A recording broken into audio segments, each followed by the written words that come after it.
안녕하세요. 늘 사연만 듣다가 제가 간직한 소중한 사연을 여러분들께 들려드리고자 글을 써봅니다. 저와 민성 씨는 제가 다니는 대학교 앞에 있는 카페에서 일하는 알바생이었습니다. 대학교를 다니는 사람은 아니었고 그냥 카페에서 일을 하던 아르바이트생이더라고요. 제가 항상 외치던 이상형의 모습과는 많이 달랐지만 민성 씨를 보자마자 첫눈에 반하게 되어 끈질기게 쫓아다니기 시작했습니다. 저는 쌍꺼풀이 있고 무뚝뚝하게 생긴 딱 봐도 차가울 것 같은 남자, 나쁜 남자가 저의 이상형이거든요. 하지만 민성 씨는 무쌍에 웃는 모습이 너무나도 예쁘고 착한 마음씨가 딱 봐도 보이는 착한 남자였어요. 왜 그랬던 것인지는 모르겠지만 자신의 일에 집중하는 모습에 매력적이었고 들어오는 손님들에게 웃어주는 그 미소가 제 마음을 밝혀주더라고요. 그 사람에게는 제가 한 명의 손님일 뿐이었겠지만 저는 이상하게도 이 사람이 끌리길래 제가 먼저 대시를 하게 되었던 것이에요. 당시 계절은 가을이었는데 카페와 멀지 않은 거리에 가을에 가면 좋을 법한 예쁜 낙엽거리가 있었거든요. 그래서 하루는 용기를 내서 시간 있으면 이 앞에 있는 낙엽을 함께 보러 가자고 했습니다. 그런데 저에게 들려오는 대답은 저랑 가면 재미없으실 텐데 저보다는 친구분들이랑 가시는 게 더 재미있으시지 않을까요? 였어요. 언뜻 보면 그냥 눈치가 없는 사람처럼 느껴지지만 그냥 저의 데이트 신청을 거절한 것이었죠. 솔직히 거절당하고 많이 부끄럽긴 했지만 왠지 모르게 그 사람을 쉽게 포기하지 못하겠더라고요. 다시 용기를 내서 다음에는 영화를 보러 가자고 했고 또 거절을 당하게 되면 그 다음에는 커피 한 잔이라도 하자고 했습니다. 그렇게 계속 거절을 당하다 보니 저도 자존심이 상하고 이렇게 구차하게 나가면서 매달릴 필요가 있을까 싶더라고요. 그래서 마음을 접기로 다짐하고 2주간 그 카페를 찾아가지 않았었는데 아무리 생각해도 이렇게 끝내기는 너무 아쉽더군요. 결국 딱 한 번만 더 물어보고 또 거절을 당하면 이제 깨끗하게 마음을 접고 끝내야겠다라는 생각을 했습니다. 마음을 먹고 그 다음날 저는 그 카페에 가서 떨리는 마음을 붙잡고 그동안 잘 지내셨죠? 자꾸 제가 시간 좀 내달라고 하는데 거절하시는데 이번이 마지막으로 말씀드려볼게요. 혹시 저와 영화 보실래요? 라고 물어봤어요. 이상한 끌림이라는 게 있잖아요. 부끄럽지만 제가 이토록 저에게 거절하는 남자에게 들이대기는 처음이었어요. 아까 그렇게 고백을 했는데 그런데 그 뜻밖에도 저희 데이트 신청을 받아주더군요. 그래서 결국 주말에 만나서 영화를 보게 되었습니다. 약속 당일이 다가오는 동안 제가 그분을 좋아하는 것을 알던 친구들은 저보다 더 떨려하며 그날 입을 옷을 함께 사러 가기도 했어요. 그토록 바랬던 주말이 다가오게 되었고 저는 약속 장소에서 익숙한 시간에 만나게 되었습니다. 영화를 보고 나와서 밥을 먹으려 하는데 그날따라 주위 식당들에 손님들이 너무 많아서 대기 시간이 너무 길더라고요. 그래서 저희는 근처에 있는 포장마차에 들어가게 되었습니다. 배가 고프다 보니 거기 있던 안주 중 저와 민성 씨는 잔치국수 2개와 계란말이, 소주 1병을 시켰어요. 첫 데이트부터 술을 먹는다는 게 참 웃기기도 했지만 그저 같이 있던 모든 시간들이 즐거웠습니다. 그리고 저희가 자리에 앉아 얘기를 나누는데 아주머니가 갑자기 말을 거시더라고요. 둘이 사귀는 사이인가 봐요. 둘이 너무 잘 어울리고 예뻐 보여서 주는 거야. 좋을 때다. 하고는 빙그레 웃으시면서 떡볶이 한 접시를 주시더군요. 그 말을 듣자마자 저는 저희가 어울린다는 거니까 너무 기뻤던 것 같아요. 혼자 좋아서 배시시 웃고 있었는데 저에게 갑자기 민성 씨가 처음에는 저의 데이트 신청을 거절하다가 갑자기 왜 저와 데이트해야겠다고 마음을 먹은 건지 얘기해 주더군요. 그랬더니 처음에는 딱 봐도 자기보다 어려 보이는 애가 들이대는 것이 조금 부담스럽기도 하고 이러다 말겠지라고 생각했다고 합니다. 실제로도 저희는 3살 나이 차이가 있었습니다. 하지만 저는 그런 나이 차이는 별로 신경 쓰이지 않았어요. 그래서 저의 계속된 데이트 신청에도 거절해 왔었는데 제가 2주간 카페에 가지 않았을 때 제가 오지 않는다는 것을 인식하게 되었고 왜 오지 않는 것인지 궁금해지고 걱정되기 시작했다고 해요. 그래서 2주 만에 나타난 저를 보자마자 너무 반가웠고 내가 얘를 지금까지 기다렸던 것이었구나라는 것을 깨닫고는 제 데이트 신청을 받게 되었다고 합니다. 이 얘기를 마치고 나니 자기 집안 사정을 얘기해 주더군요. 자기 사정을 듣고 이 상황을 함께 견디기 힘들어 떠나도 너의 마음을 이해한다고 하더라고요. 알고 보니 이 사람의 아버님은 오래전에 돌아가셨고 어머님은 열심히 사시면서 아들을 혼자 키우셨다고 하더라고요. 그래서 민성 씨는 고등학교를 졸업하자마자 대학교를 진학하는 것이 아닌 돈을 벌기 위해 공장부터 해서 여기저기 일을 했다고 합니다. 그렇게 일을 해서 돈을 모으고 모아서 어머님과 함께 살아가던 도중 생활이 어느 정도 안정적으로 되어서 본격적인 취직 준비를 하는 김에 하게 된 일이 카페 아르바이트였다고 해요.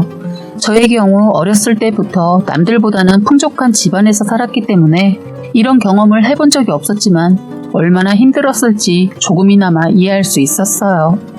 이날을 이후로 저희는 하루 이틀 만나는 날이 늘어가게 되면서 자연스럽게 연인 사이로 발전하게 되었습니다. 여느 커플들처럼 맛있는 것도 먹으러 다니고 영화도 보고 멀지는 않지만 가까운 곳으로 여행도 가며 행복한 연애를 했어요. 그러다 보니 저희가 함께한 시간이 어느새 5년이 지나 있더군요. 그 사이에 저는 벌써 대학교를 졸업하여 취직 준비를 했고 이 사람도 좋은 곳은 아니었지만 어느 정도 안정적인 직장에 취직을 하게 되었어요. 그리고 연애의 기간이 6년이 되었을 때 저는 취직을 하게 되었습니다. 취직을 하자마자 민성 씨와 결혼을 하고 싶다는 생각뿐이었어요. 저는 취직도 했기 때문에 안정된 상태였고 이 사람과 결혼이 하고 싶었기 때문에 민성 씨를 데리고 저희 집에 데려가게 되었어요. 하지만 생각한 것과 다르게 저희 부모님은 민성 씨를 마음에 들어하지 않는 눈치였습니다. 식사 자리에서 부모님은 뭐 하시는지, 지금은 무슨 직업을 가지고 있는지 하나하나 다 물어보시고 대답을 들을 때마다 점점 얼굴이 굳어가시더군요. 아니나 다를까 민성 씨가 집에 가자마자 아버지는 저에게 그 남자애랑 결혼하면 이제 나랑 부모 자식 관계는 끝나는 거다. 너 알아서 해라. 말씀하시고는 방으로 들어가 버리시더라고요. 아버지와 그렇게 가까운 사이는 아니었지만 그래도 제가 원하는 것이라고 하면 저에게 티는 내지 않으면서도 다 들어주셨던 분이라 더 충격적이었던 것 같습니다. 그날 이후 저희 집에는 싸늘한 냉기만이 감돌았고 아버지와 저는 집에서 서로 있는 사람 취급도 하지 않았습니다. 솔직히 부모님한테 그렇게 대한 제가 큰 불효이기는 했지만 사랑하는 사람과의 사이를 갈라놓으려고 하는 아버지가 너무 미웠어요. 민성 오빠에게 티를 내지 않으려고 했지만 아무래도 저희 부모님과 식사하는 날 마음에 들지 않는다는 걸 어느 정도 눈치를 챈 것 같더라고요. 그러면서 저에게 보라야, 나는 아직 경제적으로 준비가 되지 않은 상태라서 지금 말고 조금 지나서 결혼하는 게 좋다고 생각해 라고 말해주는 거예요. 그렇지만 그 말에 속상했던 저는 어떻게 오빠는 그렇게 말할 수가 있어요? 지금 모자란 건 우리가 결혼하고 쌓아가면 되는 거고 지금이 아니면 언제 할 건데요. 약속할 수 있어요? 계속 앞으로 함께 나아가면서 더 힘든 일도 많을 텐데 조금 일찍 겪은 거라고 생각하고 같이 노력해서 이겨낼 수 있잖아요. 라고 소리 지르곤 일어났는데 그런 저를 꼭 안아주더라고요. 그리고는 미안하다고 내가 생각이 짧았다고 중얼거리며 꼭 안아주고 그 품속에서 저는 펑펑 울었던 기억이 납니다. 그렇게 저희는 함께 이 위기를 헤쳐나가기로 약속하고는 더욱 단단해졌어요. 그렇게 둘이 몰래 결혼 준비를 시작한 지 2주 정도가 지났을 때 오빠가 갑자기 저를 불러내더라고요. 저는 솔직히 결혼 전에 프로포즈를 하려고 하나 보다 모른 척 해줘야겠네 라고 생각하고 나갔지만 그날 들은 말은 충격적인 말이었어요. 갑자기 저에게 펑펑 울면서 헤어지자고 하더군요. 지금까지 함께한 시간들은 자기 인생에서 가장 행복했던 시간이었다고 고맙다고 그만하자고 얘기하는 겁니다. 처음에는 그 말을 듣고 현실을 부정하며 내가 잘못 들은 게 맞는 거지? 라는 말만 계속 반복했어요. 그러다가 이유가 뭐냐고 울부짖으며 물어보니 저와 미래를 함께할 확신이 들지 않는다며 용기가 나지 않는다고 하더라고요. 저는 이해할 수 없었어요. 혹시 무슨 일이 있냐고. 그렇다면 제가 기다리겠다며 몇 날 며칠을 울고불며 매달렸지만 결국 저희는 헤어지게 되었습니다. 그런데 저에게 이별을 통보하게 된 이유의 진실은 다른 이유가 있었다는 걸 나중에서야 알게 되었습니다. 그렇게 저는 헤어지고 난 후 폐인처럼 지내며 회사 생활을 하다가 이렇게 있다가는 정말 어떻게 될지도 모르겠다는 생각에 제대로 제 몸을 돌보기 위해 회사를 나왔습니다. 그 뒤 민성 씨와 결혼하기 위해 모아두었던 돈의 일부로 해외여행을 가게 되었어요. 솔직히 처음에는 절망과 비참함 속에서 벗어나고 싶어 떠나게 된 여행이었지만 거기에서 많이 치유가 되었던 것 같습니다. 그래서 그 이후로도 저는 저를 위해 여행도 자주 다니게 되었어요. 해외여행을 다녀온 뒤 저에게 부족하다고 느껴지는 부분에 대해 공부도 더 하고 자격증도 따면서 시간을 보내고 취직 준비를 했습니다. 운이 좋게 취직은 예상보다 쉽게 할 수 있었고 저는 저의 생활이 나쁘지 않다고 생각했어요. 단 한 가지 사랑하는 사람이 없다는 사실 말고요. 사실 저는 민성 씨와 헤어진 후 다른 사람을 만날 용기가 생기지 않았었고 그 사람을 잊고 싶지 않았던 마음이 컸던 것 같아요. 제 마음이 이렇다 보니 좋은 소개팅 자리나 이성의 대시가 들어와도 얼마 가지 않아 연락이 끊기고 오래가지 못했습니다. 하루는 제가 유난히 회사에서 실수도 하고 상사에게 많은 꾸지람을 듣게 되어 많이 힘들었던 날이었어요. 퇴근길에 차를 타고 집에 가던 도중 속이 답답해서 잠깐 차를 주차하고 길거리를 거닐었습니다. 그런데 오래전에 민성 씨와 함께 듣던 노래가 갑자기 길거리에서 나오더라고요. 하루 동안 너무 고달프고 힘들었는데 그 노래를 듣다 보니 그 시절로 돌아간 것만 같았습니다. 그래서인지 저도 모르게 그 사람과 추억이 가득했던 카페 안으로 차를 타고 가서 자주 갔었던 포장마차 집으로 들어가 혼자 소주 한 병을 시켜놓고 앉아 있었어요. 평소 술도 잘 못 먹고 술자리도 좋아하는 편이 아니었지만 왠지 모르게 술이 한 잔 마시고 싶어지더라고요. 그렇게 혼자 포장마차에서 술을 마신 지 1시간 정도 지났을 때 자리에서 일어나려고 하는데 입구 쪽에서 많이 본 듯한 얼굴에 사람이 들어오더군요. 5년 지났었지만 멀리서도 그 사람이라는 것을 확실하게 알 수 있었습니다. 제가 그 안에 앉아있는 것을 못 봤는지 들어와서는 저희가 항상 자주 시켜 먹었던 잔치국수 한 그릇에 소주 한 병을 시키더라고요. 저는 제 자리에 가만히 앉아 민성 씨를 바라만 보고 있다가 그 사람의 맞은편에 앉았습니다. 고개를 숙인 상태로 누구신데 제 앞에 앉냐며 짜증을 내다가 제가 대답이 없으니 얼굴을 들고 제 얼굴을 확인하고는 당황하더라고요. 해맑고 순수한 웃음을 가지고 있던 사람이 이렇게 변한 걸 보니 속이 많이 상했어요. 저인 것을 알고는 일어서려고 하는 걸 제가 손을 잡았어요. 지금 잡지 않으면 다시 만나지 못할 것 같았거든요. 어디가? 나랑 얘기하자. 민성 씨랑 얘기하고 싶은 게 많은데 뭐하고 살았는지, 아프진 않았는지, 좋은 사람은 만난 건지 알려주라. 알았어. 하고는 다시 자리에 앉더군요. 순간 저희에게는 긴 정적이 찾아오게 되었고 그 정적을 깬 건 민성 씨의 한마디였습니다. 미안해. 생각지도 못했던 말을 듣게 된 저는 그냥 기분이 이상했어요. 그토록 기다렸던 사람인데 차라리 잘 먹고 잘 살기나 하지. 이렇게 초라한 모습으로 제 앞에서 미안하다고 하는 이 사람의 모습을 보니 속이 상하더군요. 미안하다고 얘기하고 말을 더 이어가더군요. 너가 너무 보고 싶었어. 그런데 그럴 수가 없었어. 라며 헤어질 때의 상황을 갑자기 말해주기 시작했습니다. 저와 결혼을 준비하던 당시 민성 씨의 어머님이 자꾸 살이 빠지고 소화가 안 되셨다고 해요. 민성 씨는 걱정이 되니까 병원이라도 가보자고 했는데 어머님이 늙으면 원래 이런다고 하면서 병원을 안 가시려고 했대요. 고집을 꺾지 못해서 병원을 가지 못했는데 그 후로 저 증상 외에도 구토와 복부에 통증까지 느끼시더니 결국 어느 날은 집에 가봤더니 기절을 하셨었다고 합니다. 그 모습을 보자마자 구급차를 불러 병원에서 정밀검사를 하게 되었는데 안타깝게도 췌장암이 있었다고 해요. 췌장암은 소리 없는 암으로 유명할 정도로 초기에는 증상이 없는 경우가 많은데 어머님의 경우 증세가 나타났는데도 병원을 가지 않아 암이 손을 쓸 수 없을 정도로 번져 있었다는 상태였다고 하네요. 이 사실을 알고 난 후 민성 씨는 고민을 하다가 저에게 솔직하게 말하려고 했다고 합니다. 그런데 엎친 데 덮친 격으로 어머님이 옛날에 보증을 썼던 것이 문제가 되면서 빚더미에 앉게 되었다고 해요. 벼랑 끝까지 내몰리게 된 이 사람은 결혼은 사랑만 있으면 되는 것이 아니라 현실이기 때문에 저에게 무거운 짐을 지어주고 싶지 않았다고 하네요.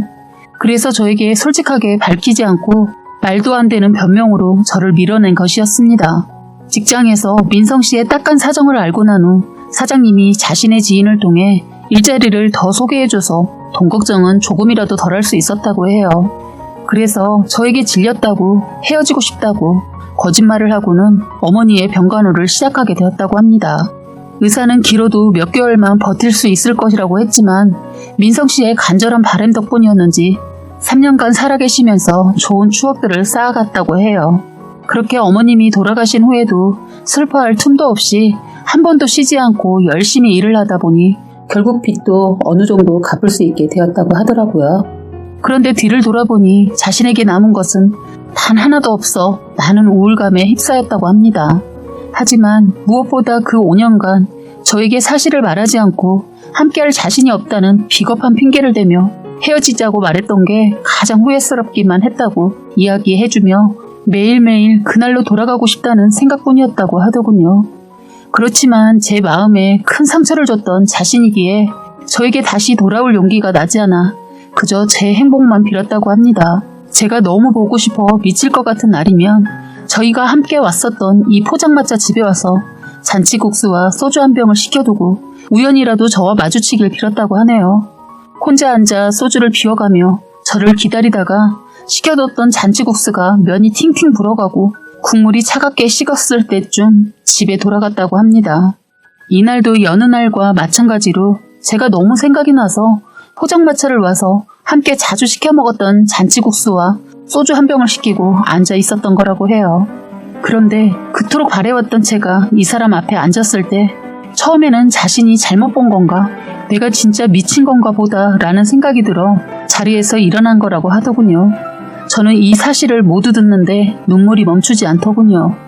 그리고 제 앞에 덤덤히 말해주는 이 사람을 꼭 안아주었어요. 그랬더니 그제서야 눈물을 쏟아내더라고요. 제 품에서요. 보라야, 너를 이젠 다시는 놓치기 싫어. 정말 많이 보고 싶었어. 다신 후회하고 싶지 않아서 지금이라도 사죄하는 거야. 내가 정말 못된 놈인 거 다 알고 있어. 너한테 정말 미안해. 라고 하면서 펑펑 울더라고요. 왜 그럼 그때 이런 사정들을 말하지 않았던 거야. 나 민성 씨에게 이별 통보 받았을 때 수많은 생각을 하면서 잊어보려고 무진장 애를 쓰면서 그동안 노력했어. 그런데 그게 쉽지가 않았어. 정말 날 떠난 당신이 죽도록 미웠고 용서할 수가 없었다고. 제가 그동안 힘들었던 얘기를 다른 사람들의 시선도 의식하지 않고 라고 울면서 말을 했어요. 술을 먹고 있던 사람들은 저희의 말을 숨죽여 듣고 있었어요. 저도 이제 다시 이 사람을 놓치고 싶지 않은 마음도 있었지만 두 번 다시 상처받고 싶지 않아서 다신 예전처럼 또 일방적인 이별을 한다면 나도 이젠 자기 용서하지 않을 거야. 그럼 다신 그런 일 없어. 약속해. 민성 씨는 저의 손을 잡으며 손가락으로 약속을 걸고 복사까지 하는 둥 유치하게 장난을 쳤어요. 나 용서해 주는 거지? 그의 얼굴을 가만히 바라보고 있는데 그 긴 시간이 흘렀다는 게 느껴지지 않고 어제 만난 것처럼 느껴졌어요. 그런 민성 씨를 바라보며 그럼 민성 씨의 이런 진실의 말을 들었는데 어떻게 내가 당신을 그냥 보낼 수 있겠어? 하자 민성 씨는 저를 살포시 안아주었어요. 저희는 서로 부둥켜 안고 펑펑 울었습니다. 주변에선 저희의 말이 끝나고 서로 안고 울자 박수를 쳐주면서 행복하세요. 뽀뽀해. 예뻐요. 등 소리쳐줬어요. 그제서야 저는 주변이 의식이 되더군요. 저희는 다시 자리에 앉아 다시 못다한 얘기부터 시작했어요. 저를 이해 못하는 분들도 많겠지만 그 사람을 다시 받아줄 수밖에 없었습니다. 5년 만에 다시 만난 우리는 하고 싶었던 말들도 많았지만 서로의 마음을 다시금 확인을 했었던 것 같아요. 그렇게 대화를 나눴고 조금 진정이 된 우리는 포장마차에서 나왔어요. 우리는 오랜 시간 떨어져 있었어도 정말 전혀 어색하지 않았어요. 그래서 더 많은 대화를 나누고 싶어서 이 사람의 집으로 가게 되었어요. 그 사람은 조그마한 원룸에서 혼자 살고 있더군요. 그날 밤 못다한 이야기들을 날이 새도록 민성 씨의 5년간 하고 싶었던 이야기들을 하나씩 풀었습니다. 그리고 다음날 아침이 토요일이라서 일찍 회사에 출근하는 것이 아니라 그 집에서 함께 있었어요. 그날 이후로도 저희는 연락을 주고받고 다시 만나기 시작했습니다. 정말 너무 행복했고 이 사람이 아니면 안 되겠다고 생각이 들더라고요. 때마침 저희가 다시 만난 지 5개월쯤 되었을 때 민성 씨가 저에게 프로포즈를 하게 되었어요. 저는 그 프로포즈를 승낙했고 이제는 부모님의 허락만 남겨져 있는 상황이었죠. 저희 부모님에게 민성 씨의 모든 이야기를 해드렸더니 이번에는 허락해 주시더라고요. 제가 그동안 많이 힘들어했던 모습도 알고 계셨기에 더 순탄하게 허락을 받을 수 있었던 것 같기도 합니다. 그렇게 해서 저희는 결혼 준비를 순탄하게 마치게 되었고 작년에 결혼을 하게 되었어요. 그렇게 반대를 했던 저희 아빠가 지금은 먼저 민성 씨를 불러내서 같이 술 한잔도 걸치고 낚시도 가면서 저보다 더 사이좋게 지내더라고요. 지금은 저희 행복하게 잘 살아가고 있습니다. 너무 많은 세월을 돌아온 것 같지만 결국 이렇게 행복한 시간을 보내고 있네요. 이어질 인연은 어떻게 해서든 다시 이어지는 것 같아요. 다들 사랑의 상처에 힘들어도 나의 인연이 다시 찾아올 것을 기다려보세요. 지금까지 해바라기 사연방이었습니다. 구독과 좋아요, 알림 설정 부탁드리겠습니다.